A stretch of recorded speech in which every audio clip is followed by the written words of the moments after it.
José, muchas gracias. Y durante varias horas se han venido registrando fuertes enfrentamientos entre la fuerza pública y grupos armados en el norte del departamento del Cauca, que dejaron a comunidades indígenas y familias confinadas allí en esa zona del occidente del país. En Jamundí también hubo un ataque con drones, todo en el marco de las elecciones de este fin de semana. Alejandro. Miguel, efectivamente, comunidades indígenas a través de un comunicado reportaron los fuertes enfrentamientos del ejército y la estructura del Frente Jaime Martínez de la disidencia de las FARC en el territorio ancestral de Guadualito y en la vereda Alto Francisco del municipio de Santander de Quilichao, esto en el Cauca, que obligaron a resguardarlos a ellos precisamente durante varias horas. También reportaron combates en áreas rurales de los municipios de Corinto y Miranda, que quedaron grabados en videos por la misma comunidad.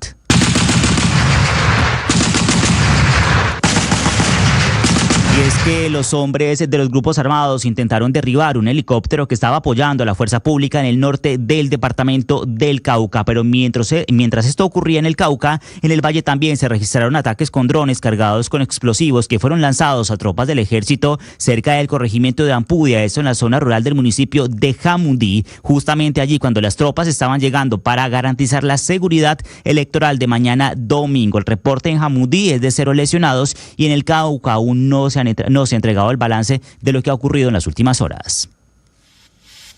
Te vamos informando cómo se prepara nuestra selección. Blue Más que radio es pura pasión. En la pantalla, en la radio o en el celular. Vamos Colombia, celebra que vamos para el mundial. Desde USA, México y Canadá. La fiesta del fútbol a todo el mundo llegará. Porque viene el mundial, la fiesta va a empezar. Con Blue todos disfrutan, nadie se nos queda atrás. Se viene el mundial, la fiesta va a empezar. Se juega en los estadios, se vive en Blue Radio.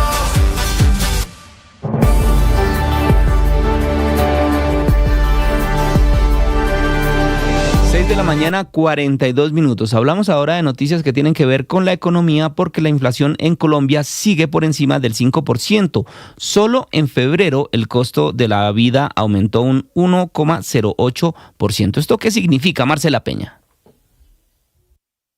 La inflación en febrero llegó a un acumulado anual de 5,29%. Es prácticamente la misma que teníamos a estas alturas del año en 2025. Sin embargo, ojo a esto, está bien por encima de la meta oficial de inflación en Colombia. Esa meta es de 3%. Esto quiere decir que posiblemente el Banco de la República no va a recortar las tasas de interés como quiere el presidente Gustavo Petro. ¿Qué es lo que está pesando en el bolsillo de los hogares este febrero? Principalmente educación. En febrero se miden los costos de matrículas en jardines, universidades y también en colegios. En segundo lugar tenemos la categoría de restaurantes y hoteles, seguido por alimentos y bebidas no alcohólicas. De acuerdo con la directora del DANE, todas las mediciones de inflación comienzan a parecerse y están convergiendo en un mismo punto. También hay que destacar los incrementos en transporte urbano. Piense en las alzas de transporte en distintas ciudades del país, pero también las comidas en restaurantes y autoservicios. La educación preescolar y básica primaria subió con fuerza, más de 6%, igual que la educación secundaria. Del lado de los alimentos, lo que está pesando tiene que ver con las frutas frescas y las papas. Muy bien, Marcela, muchas gracias. Y desde la DIAN están denunciando un presunto intento de extorsión luego de que el sistema de agendamiento de citas fuera blanco de un ciberataque en las últimas horas. La entidad envió un parte de tranquilidad a los usuarios, pues aseguró que la información tributaria y aduanera de cada uno de ellos está absolutamente protegida. Mariana Neira. La Dirección de Impuestos y Aduanas Nacionales confirmó que fue víctima de un incidente externo de ciberseguridad que afectó el sistema de agendamiento de citas para la atención a los ciudadanos y además denunció un presunto intento de extorsión en su contra. Según la entidad, el ataque involucró acceso no autorizado a algunos datos personales de usuarios del sistema, que recordemos es operado por un proveedor tecnológico externo. Sin embargo, desde la DIAN aclaran que la información tributaria y aduanera de los contribuyentes no se ha visto comprometida y que las contrataciones contraseñas y credenciales de acceso de cada uno de estos permanecen protegidas. Tras detectar la situación, aseguraron que deshabilitaron temporalmente el sistema virtual de agendamiento, mientras adelanta revisiones técnicas y refuerza las medidas de seguridad para establecer el servicio de forma segura. Carlos Emilio Betancourt, director general de la DIAN. Las contraseñas y credenciales de acceso se encuentran protegidas y no han sido objeto de ataque. Los servicios misionales y la atención a la ciudadanía continúan prestándose de manera continua y sin afectaciones. Es decir, a la fecha no se ha afectado la operación esencial de la entidad. Finalmente, la entidad aseguró que interpuso una denuncia ante la Fiscalía General de la Nación por un presunto intento de extorsión relacionado con este ciberataque y que también reportó este caso ante la Superintendencia de Industria y Comercio como Autoridad de Protección de Datos Personales. Muy bien, muchas gracias, Mariana. Hablamos ahora de noticias que tienen que ver con la salud, porque los pacientes con enfermedades huérfanas están denunciando que la nueva EPS suspendió de forma indefinida las mesas de seguimiento luego de que se evidenciara una diferencia de más de 11.000 personas entre las cifras que habían sido reportadas por la entidad y los registros oficiales en el sistema de salud. Jessica Gutiérrez. La Federación Colombiana de Enfermedades Raras, FECOER, informó que la nueva EPS suspendió de manera indefinida las mesas de trabajo con pacientes de enfermedades huérfanas, espacios en los que se realizaba seguimiento a la atención de esta población. Pues según la organización, durante una reunión realizada el pasado 3 de febrero de este año, la EPS reportó que tenía 5.338 afiliados con diagnóstico de enfermedades huérfanas. Sin embargo, FECOER señaló que las cifras del Sistema Integral de Información de Protección Social registran más de 16.000 pacientes activos, lo que representaría una diferencia de más de 11.000 personas. Diego Gil es el presidente de esta federación. Y la reunión del 4 de marzo fue cancelada unilateralmente porque alegaron una supuesta violación de la confidencialidad de las reuniones. Ese argumento no tiene ningún sustento legal. Lo más alarmante es que quedó en evidencia que Nueva EPS afirma hacer seguimiento solamente a 5.338 pacientes con enfermedades huérfanas, mientras que el sistema CISPRO registra más de 16.400. Por lo que la organización indicó que solicitará a la EPS retomar las mesas de trabajo, presentar cifras verificadas y responder ante las autoridades sanitarias y los pacientes por la gestión de esta población. Jessica, gracias. Continuamos con usted porque los pacientes con leucemia están acudiendo a la Comisión Interamericana de Derechos Humanos para solicitar medidas urgentes ante la crisis en el sistema de salud de nuestro país. Están denunciando que el gobierno no ha respondido a la falta de medicamentos y ante el desespero de las familias están creando un fondo de donación para poder apoyar a quienes siguen esperando sus tratamientos. Jessica. Oficialmente, la Fundación Colombiana de Leucemia y Linfoma radicó ante la Comisión Interamericana de Derechos Humanos una solicitud de medida cautelar con el fin de que este organismo internacional intervenga ante la vulneración del derecho fundamental a la salud en Colombia. La petición lo que busca es que los entes de control internacionales visiten el país y acompañen la situación por la grave crisis del sistema de salud que, según la organización, atraviesan miles de pacientes. Pues de acuerdo con la Fundación, esta solicitud surge porque aseguran, este gobierno ha sido indolente ante el dolor de miles de familias que actualmente están esperando un medicamento. La hermana María Inés es una de las representantes de los usuarios. Ministro, que no sea tan duro de corazón, que abra su corazón a las necesidades de los colombianos. Por eso está ahí en ese puesto, que responda por la vida y la salud de la gente.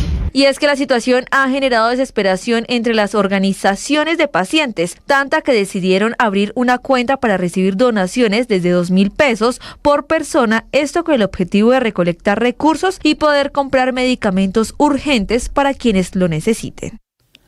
6 de la mañana, 49 minutos. En este fin de semana que se conmemora el Día Internacional de la Mujer, hay que recordar el caso en el que 2 jóvenes fueron encontradas muertas en el Atlántico, allí en el norte del país. Pues en las últimas horas, con el anuncio de nuevas pruebas en su contra, la Fiscalía solicitó desde Barranquilla que alias Tata, este hombre que está acusado de este asesinato, sea enviado a prisión tras considerarlo como uno de los presuntos responsables de este crimen contra las hermanas Sheridan y Keila, quienes fueron, recordemos, enterradas en un monte en la población de Malambo, allí en el departamento del Atlántico. ¿Qué se sabe de este terrible caso de violencia contra las mujeres? José Palma. Miguel, una medida de aseguramiento es la petición que hace la Fiscalía para Juan David Taboada, alias Tata, en torno a la muerte de Sheridan Sofía y Keila Nicole Hernández Noriega en Malambo Atlántico, donde es uno de los presuntos responsables de todos estos hechos. El ente acusador reveló nuevas pistas que lo relacionan a los episodios, entre ellas chats en los que al parecer extorsionaba a la madre de las víctimas. Esta mujer afirmó que Sheridan Sofía le presentó precisamente a Juan David como su novio, y además ratificó un tatuaje en su mano que decía Antijudas, mismo que ya había sido identificado por la policía cuando lo capturó en julio de 2025 por portar un arma ilegalmente.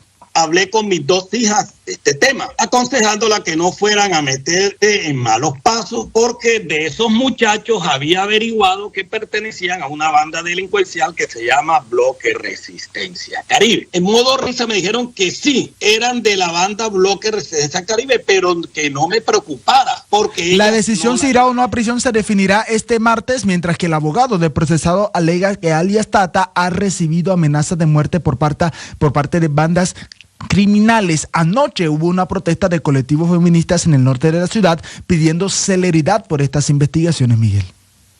José, muchas gracias. Seguimos con noticias judiciales porque el intenso debate al interior de la Sala de Instrucción de la Corte Suprema de Justicia, que finalmente no tomó ninguna decisión sobre una medida de aseguramiento y llamado a juicio de cinco congresistas y un excongresista presuntamente vinculados en el escándalo de corrupción de la Unidad Nacional de Gestión del Riesgo, ayer terminó y no se llegó a ninguna decisión. Sergio.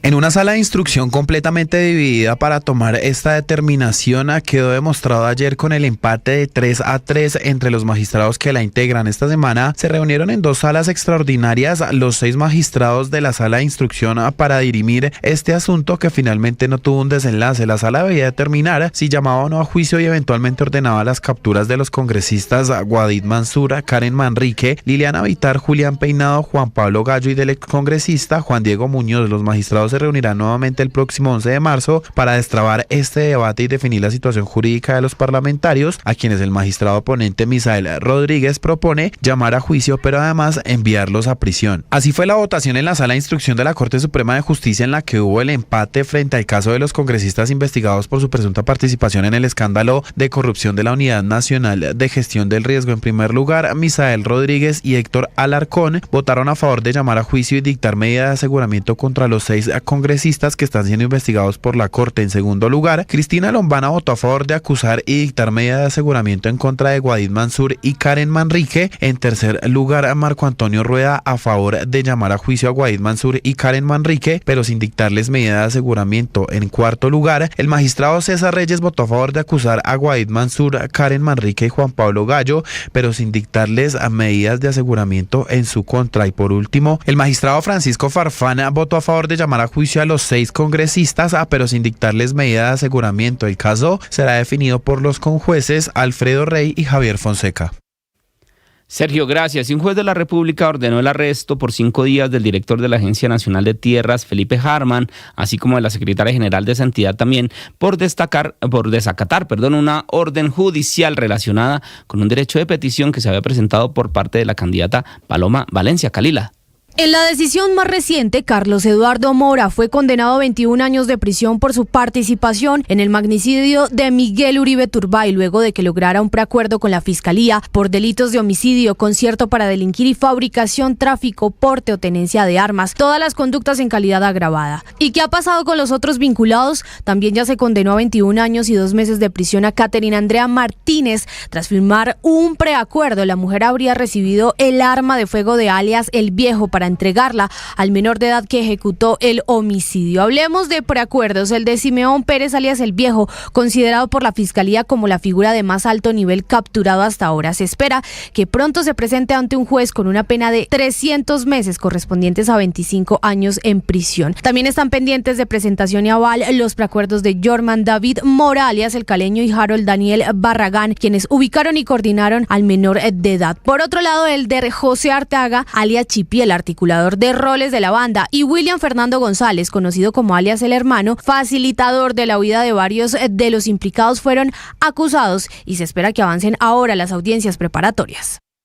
Muy bien, muchas gracias, Kalila. Vamos ahora con información internacional que tiene que ver con lo que se está viviendo en este momento en Oriente Medio. En Irán están prometiendo desde las autoridades de ese país que ese país no se va a rendir a Estados Unidos ni a Israel. Esto en el 8º día de guerra, mientras que el presidente Donald Trump escribió en su cuenta de la red social Truth que van a golpear muy duro a Irán y asegura que van a tener una destrucción total y muerte segura. Sofía, ¿qué está pasando en este momento allí en esa zona del mundo? Buenos días. Buenos días, Miguel. Pues se cumple una semana desde que comenzaron los bombardeos de Estados Unidos e Israel contra Irán, un conflicto que apenas en 7 días ya se ha extendido al menos en 16 países de Oriente Medio. En las últimas horas se reportaron afectaciones en el aeropuerto de Teherán y las imágenes en redes muestran el aeropuerto ardiendo en llamas tras nuevos bombardeos. También se registran ataques sobre Beirut en el Líbano y mientras tanto Irán ha respondido con misiles y drones contra territorio israelí y contra países del Golfo que albergan bases militares estadounidenses. Justamente un dron iraní alcanzó el aeropuerto de Dubái, en donde se han suspendido todas las operaciones. Desde Washington, como usted advertía, Miguel, el presidente Donald Trump insistió en que solo aceptará una rendición incondicional de Irán y aseguró que su gobierno quiere influir en la elección del próximo líder iraní. Al mismo tiempo, Reino Unido autorizó a Estados Unidos a utilizar bases aéreas en su territorio para operaciones defensivas y ya aterrizó en Inglaterra un bombardero capaz de transportar hasta 24 misiles, Miguel.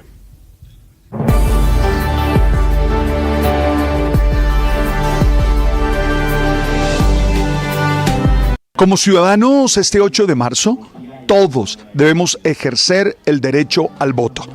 Cada uno desde sus opciones de vida, pero hay que participar en la contienda electoral. Y además, quiero invitarlos para que estén conectados con Blue, porque aquí tendrán toda la información. No olviden, este 8 de marzo, la elección es Blue. Recuerde que este 8 de marzo en las tarjetas electorales para Senado y Cámara, usted no encontrará nombres ni fotografías. Tenga en cuenta el partido y el número.